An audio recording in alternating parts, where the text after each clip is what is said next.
Are you sitting in a chair as you read these words? I advise you to seek comfort elsewhere, for the story that I am about to share with you will plant the seeds of doubt and fear inside of your mind. Are you ready? Are you comfortable? Hopefully you heeded my warning and you are now nestled in a bed, or standing, or perhaps even pacing. This is not my story. No, it is the story of a certain man that became infatuated with a young noblewoman. He and his ancestors had been the carpenters for this noble family since 1583, building their mansion's furniture these past 3 centuries.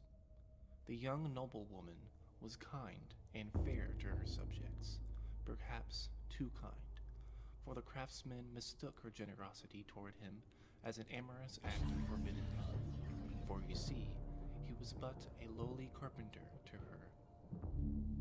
One day, she requested of him an armchair made of the finest of fabrics and hoisted up by 4 legs made of sturdy oak.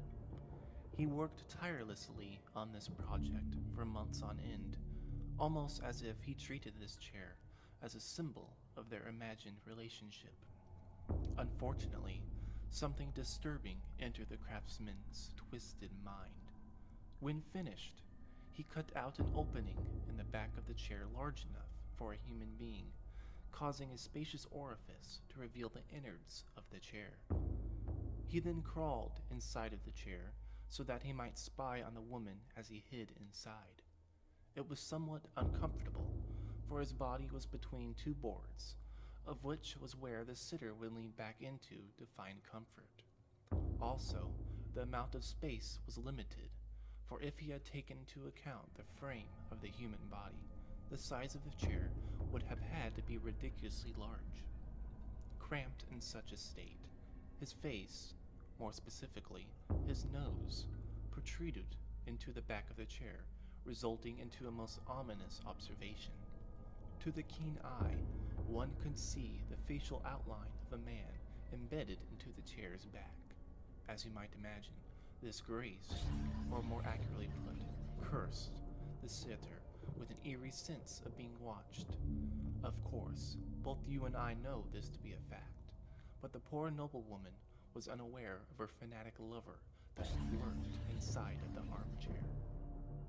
When the chair was finished, her servants carried it to her chambers, where she had it strategically placed so that the warmth from the fireplace was comfortable in the frigid winter, but near a window for the cool breeze in the summer. It was plain to see that this was the finest piece of furniture in the room, and was indeed a work of art to behold. Let me now describe the thoughts and musings that possessed the noblewoman as she found solace in the chair's affluent embrace. In the mornings and afternoons, she felt relaxed, but in the evenings, when she was alone, brought about a sinister sense of being spied on. What's more, a small bump along the top of the back of the chair made her neck ache whenever she sat there. Moreover, she complained that someone had been stealing her papers from her desk. She also complained of the faulty feature of the chair to her servants, hoping to have this annoyance removed by the original carpenter.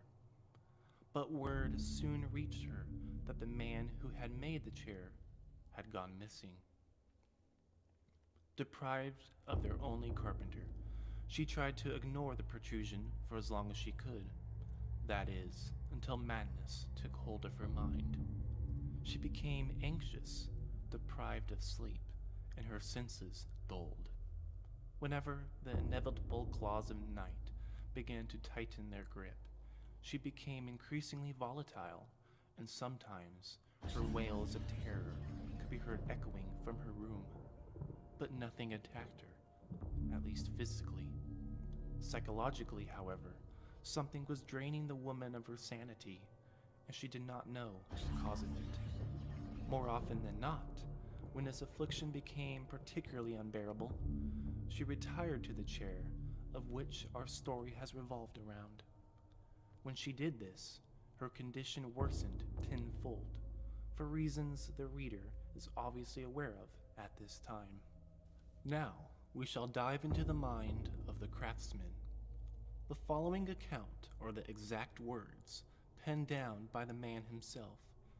The account was found, well, I don't wish to spoil it, so let's just say that I discovered this manuscript myself, and I can assure you of its authenticity.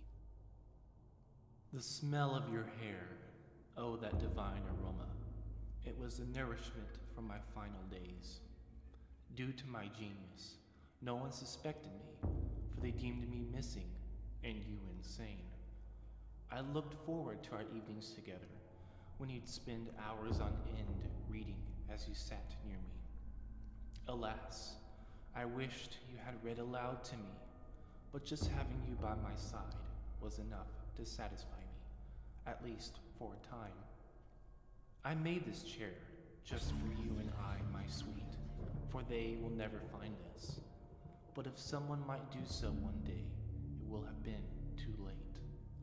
The pains I endured to have us be together was torturous.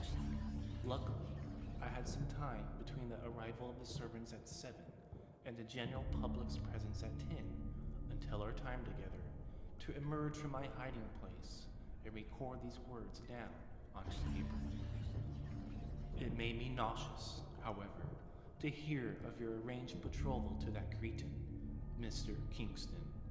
The details of the wedding, how many guests to invite, when to have it, where to have it, what designer dress, what matter of cuisine, it sickened me to my very core. It took all of my willpower not to jump out of the chair and shout out to everyone of our love for one another. But, gentleman that I am, I did not wish to embarrass you. So, I remained hidden until the night before the wedding. I couldn't let you be chained in a loveless marriage to that lummox for the rest of your life.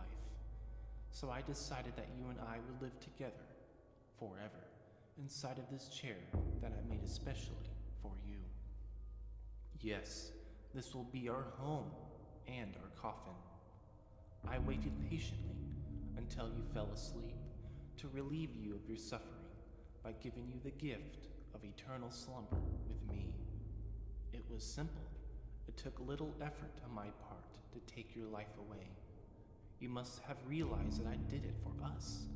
Yes, that's why you made it so easy for me, why you never fought back, why we will be together for the rest of our mortal lives and beyond. This is where his disturbingly veiled words of deranged affection ended.